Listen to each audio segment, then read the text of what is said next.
What's up, everyone, and welcome back to the channel. Let's dive right into our first news. Charles Oliveira is positioning himself for a potential title shot with a big win over Max Holloway. Last week, it was officially announced that Charles will be taking on Max for the BMF belt at UFC 326. And since then, Oliveira has made it clear that a dominant performance could put him straight back into the lightweight title mix. During a video appearance on AG Fight's YouTube channel, Charles broke down the current lightweight situation and shared why he believes he deserves a fast track to another title opportunity. Oliveira expressed confidence in his star power, saying he's a much bigger name than Patty, Justin G, and Arman. He believes that if he captures the BMF title, the UFC will have no choice but to put him back into the title conversation because of his popularity and ability to sell fights. The UFC is a game, Charles said. You have to learn how to play it. Otherwise, you get left behind. He also mentioned that Toya is going through some personal challenges and asked for some time off, which opened the door for him to step in and make his mark. Charles compared himself to the fighters currently scheduled for the interim title fight in January, stating that he sells far more and has much more charisma. He said, "Whether you like it or not, I'm already stepping in strong on the edge of that conversation." He added that Arman was the one who should have been in line for a belt shot, either interim or undisputed. But for reasons unknown, the UFC didn't put him there. Oliveira insisted that he surpasses Arman in marketability and excitement, promising to deliver a great fight at UFC 326. He emphasized that if he wins impressively, it could shift the entire division, pushing Arman further down the pecking order. At this point, Arman might as well change weight divisions if that happens, Charles said. He remained confident in his ability to win and deliver an exciting performance, which he believes would secure him a return to the title picture. Oliveira's message was clear. A big win over Max Holloway at UFC 326 is not just about the BMF belt. It's about using that momentum to claim a shot at the lightweight title. And before we continue, make sure to leave a like on the video and subscribe to support the channel. Moving on to another news, Conor ends his sobriety, or at least that's what many fans believe, after a new clip set the MMA world buzzing. Conor, who recently claimed he was fully back on track after undergoing ibogaine treatment in Tijuana, was seen at his own pub celebrating the holidays alongside heavyweight legend Mike Tyson. The video shows Conor moving around with high energy, grinning, talking fast, and acting in a way that instantly made fans suspicious. In the clip, Conor is heard saying, "That's how you do Merry Christmas," as he laughs loudly and interacts with everyone around him. His vibe looked intense, almost like he couldn't stand still, and that quickly set social media on fire. Many people who watched the footage immediately began questioning whether his sobriety had really lasted, especially after he spoke so confidently about healing, discipline, and turning his life around at the retreat. One fan wrote, "Found Jesus, found Pablo again," implying Conor might have slipped back into old habits. Another person commented, "Sorry, Chandler, no way this guy's not on drugs." Someone else added, "That's one lit homie. Lol, he's wired. He looks like he's ready to run a lap around the entire country." The reactions kept piling up, and the pattern was the same. Nobody believed Conor looked sober in that moment. Another fan joked, "Back on the sauce again. Healed my life?" That lasted approximately 2.5 seconds after he left the retreat. The harshest comment came from someone who wrote, "Jesus was the name of his supplier," taking a direct shot at Conor's earlier statements about spiritual clarity. The video spread fast, and fans kept dissecting every frame, pointing out his rapid movements, sharp facial expressions, and the exaggerated excitement he was showing. Whether Conor actually broke his sobriety or not, the footage has undeniably reignited the long-running conversation about his lifestyle, his habits, and the unpredictable energy he brings with him everywhere he goes. Moving on to another news. Shavkat Rakhmonov has finally responded to Joaquin Buckley's recent call-out. Buckley has been aggressively pushing for a fight with Rakhmonov, claiming that a knockout victory would fast-track him to a title shot. Buckley took to Instagram, writing a heated message directed at Rakhmonov. "Stop hiding in Uzbekistan. You've never fought someone with my speed, never fought someone with my pressure, never fought someone with my power. You've been living off an image, and I'm here to destroy it. You talk about being the next contender, so now I am the one standing in your way to do something about it. A fight with me exposes everything, your holes, your hesitation, your limits. That's why your team won't say my name." Buckley's post made waves on social media, drawing attention from fans and fellow fighters alike. Henry Hu even weighed in, saying, "None of you boys should fight me. I'm telling you right now. Shout, but Gomeov is coming for you. No contender talk, no excuses. Just sign the contract." The post quickly caught Rakhmonov's eye, and he responded in the comments, keeping the tension alive. He wrote, "Black boy, you get beat up. directly addressing Buckley's aggressive challenge. Buckley fired back almost immediately, writing, "Nah, say what you really want to say, little," showing he's not backing down from the confrontation. Clearly, there's growing animosity between Rakhmonov and Buckley, with both fighters trying to assert dominance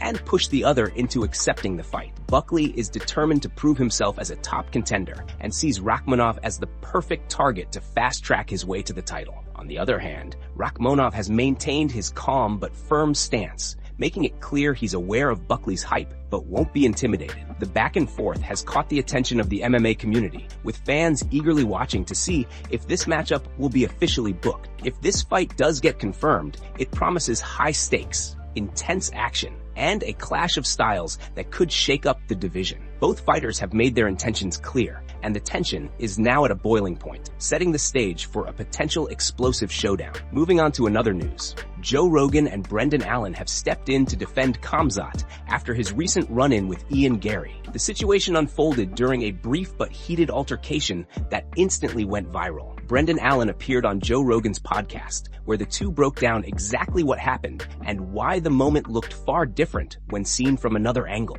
Allen, who has trained with Gary in the past, made it clear he wasn't surprised at all by Ian's behavior, explaining that provoking people and then acting innocent is something Ian does regularly behind the scenes. Allen said he actually likes Khamzat's demeanor and the way he handled himself, especially when compared to someone like Ian, who, according to Allen, often plays the poke and pretend game. He explained that he had even heard about a second camera angle that showed Ian slapping Khamzat on the back with noticeable force before the part of the clip most fans saw. Allen confirmed it by saying, "Yeah, he did. Ian's that guy. He tries to get a rise out of you so that when you finally react, he can act confused, like a big brother nitpicking. That's why I don't like Ian at all." Rogan reminded him that both fighters were once in the same gym, and Allen said that's exactly why he knows this behavior well. He continued by revealing that Ian had even talked trash to him indirectly, using someone else's phone at an event just to get under his skin. Allen recalled telling him, "Bro, shut up. Stop letting your wife tell you what to do. Shut up." He emphasized that Ian loves starting something, then trying to claim innocence once things escalate. Allen went on to detail the moment Khamzat and Ian crossed paths. Ian approached, said something, and slapped Khamzat hard on the back. Khamzat stared at him, completely aware of the provocation, and then responded with a shove or a grab, depending on which angle people saw. Allen explained that Khamzat simply reacted after being hit and warned Ian, telling him, "You hit me like that again, and I'm going to mess you up." Ian, according to Allen, tried to big brother him with a weird passive-aggressive energy. Rogan mentioned the viral clip most fans saw, noting it only showed Khamzat getting aggressive. Allen clarified that the full angle told a different story, showing Ian hitting Khamzat multiple times, then shaking him as he walked away. Ian even appeared to be talking trash while pretending everything was cool, which Allen described as a little weirdly aggressive and classic passive aggression. He explained that Ian's tap on Khamzat wasn't a friendly pat at all. It looked more like grabbing his clothes and giving him a shove, not a simple, "Hey, brother" gesture. Allen and Rogan agreed that once you see the full footage, Khamzat's reaction makes a lot more sense, and the situation wasn't nearly as one-sided as it first appeared. Moving on to another news, Sean O'Malley has now accused Petr Yan of avoiding him, saying the former champion keeps dodging the idea of a rematch every time the topic comes up. On his latest episode of the Bro Malley Show, Sean explained that if he gets past Song Yadong, he believes he should be next in line to face Yan for the title. He said Tim showed him an interview earlier that morning where Yan was asked if he would give Sean a rematch if Sean beats Song, and instead of giving a clear answer, Yan simply laughed. Sean pointed out that this isn't the first time Yan has reacted that way. According to him, every time Yan has been asked about a potential rematch, he avoids the question altogether. Sean made it clear he's not calling Yan scared or suggesting he's afraid to fight. In fact, he said Yan is dead game, but he questioned why Yan keeps dismissing him, saying he's not deserving or not good enough. Sean argued that if Yan truly believes that, then defending the belt against someone he considers unworthy should be the easiest defense possible. He compared the situation to when he fought Cheeto,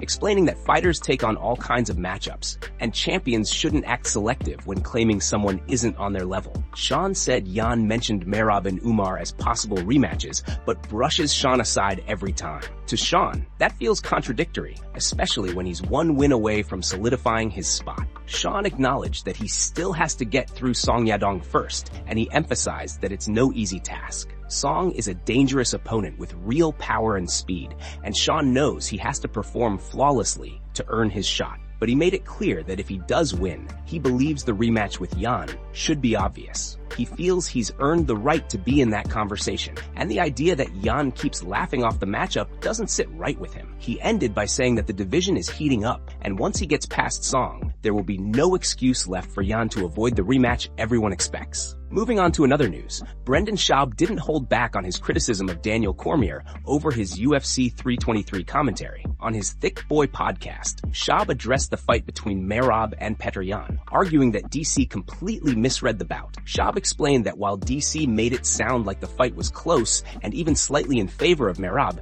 the reality was very different. In Schaub's eyes, Merab was dominated from start to finish and lost nearly every round. He broke it down by recalling how after 2 rounds, people might have thought it was even, like 2-0 for Jan. This is easy, 2-0, but DC disagreed, commenting on Merab's performance as if it was closer than it really was. Schaub said he felt like he wasn't watching the same fight. "I don't know who needs to hear this, but that fight wasn't close," he said, emphasizing that the scorecards should have reflected a clear victory for Jan, ideally 50-45 across the board. Schaub also addressed the common argument of looking at comp strike numbers, saying that metrics don't always tell the full story. "Shut the up," he said. "That fight was a blowout, dude. Jan beat the go out of Merab. That fight wasn't remotely close." He stressed that judging should be based on significant damage, not just volume or takedown defense. Jan had consistently landed powerful body shots, kicks, and clean hands, all starting from his jab, and that kind of dominance is what determines rounds. Schaub also touched on the future of the division, predicting the matchups fans might see on the next big card. He said that if you're looking at the White House card, the next big showdown could feature a Russia versus USA clash, with Petr Yan facing off against Sean O'Malley. He framed it as a fight fans should be excited about, highlighting how the stylistic matchup could be explosive given Yan's precise striking and O'Malley's unorthodox, high-paced style. Throughout his breakdown, Schaub made it clear that commentary mistakes can shift perceptions, and he felt DC's take on UFC 323 did a disservice to Yan's performance. He encouraged fans to watch the fight closely, pay attention to the significant damage landed, and understand why Yan's victory was decisive, leaving no doubt in his mind about the outcome. Moving on to another news. Sean O'Malley has made it clear he's not convinced a trilogy fight between Merab and Petr Yan is going to happen. On a recent episode of The Bro Malley Show, Sean broke down why the idea of running it back for a third time just doesn't make any sense to him. He pointed out that at UFC 323, Merab was dominated from start to finish, losing by a clean 50-45. In Sean's eyes, that kind of loss removes all momentum for an immediate rematch. As the conversation picked up, someone asked, who does Merab fight next if he doesn't fight Petr? Sean didn't hesitate. He said that despite what some fans think, there's no automatic path to a trilogy here. He explained that dominance in a rematch usually closes the chapter, not opens the door to another fight. Even though some people argued that Merab had clearly won the first encounter and deserved another chance, Sean pushed back, saying the situation isn't that simple. The debate continued with someone insisting, how can he not fight Petr? I feel like there's no doubt Merab gets that rematch. Sean shut that down quickly. I don't think so, he said. He just got 50-45 dominated. That single statement summed up his entire stance. From Sean's point of view, a fighter who gets swept on the scorecards doesn't immediately get rewarded with another shot at the same opponent. Someone else jumped in, trying to justify the trilogy by reminding Sean that Jan's hand was broken in the first fight, which could have influenced the result. But Sean wasn't buying it. He made it clear that injuries or past circumstances don't outweigh what just happened in the rematch. Jan winning decisively removes the urgency to book a third fight, especially when the division is stacked with contenders waiting for their own opportunities. The pushback continued with, no, they're running that back. But Sean stood firm. He didn't raise his voice or exaggerate. He simply repeated what he believed. A trilogy doesn't make sense right now, and Merab needs another opponent before he can revisit Yan. In Sean's mind, the division has moved forward, and so should the matchmaking. Moving on to another news, Merab Dvalishvili's next fight has officially been confirmed by the UFC, and it will be a rematch against Petr Yan. Following his loss at UFC 323, Merab revealed in a recent interview with Georgian television that the UFC contacted him directly to inform him that a trilogy fight for the title is next. The promotion even told him to take as much time as he needed to rest before stepping back into the octagon for this highly anticipated rematch.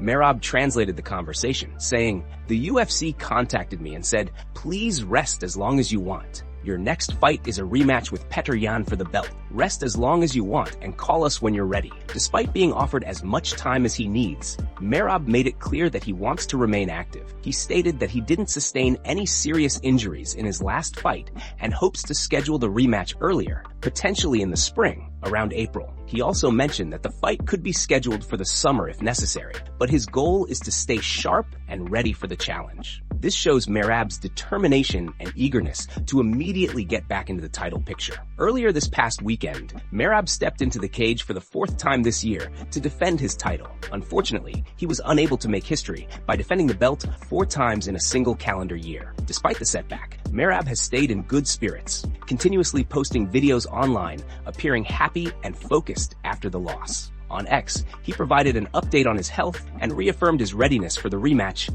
as soon as possible. Meanwhile, Joe Rogan discussed the upcoming rematch on his podcast, highlighting how intense Petr's training camp must have been to prepare for someone like Merab. Rogan emphasized that Jan's camp had to be extremely challenging, involving wild strength, conditioning, and plyometric work, knowing exactly what he was up against. He also noted that in their first fight, Jan had an injury to his right hand, which limited his grappling and punching ability. Rogan explained that watching the fight again, it was clear Jan was barely using his right hand, which added a psychological challenge and forced him to adapt his strategy. With the UFC confirming the rematch and both fighters eager to prove themselves, this trilogy fight promises high stakes, intense action, and a compelling showdown for the title. Fans can expect a strategic, hard-fought battle between 2 elite athletes at the top of their game. That's it from MMA Pulse News. Thanks for watching. Don't forget to leave a like and subscribe for your daily dose of MMA news.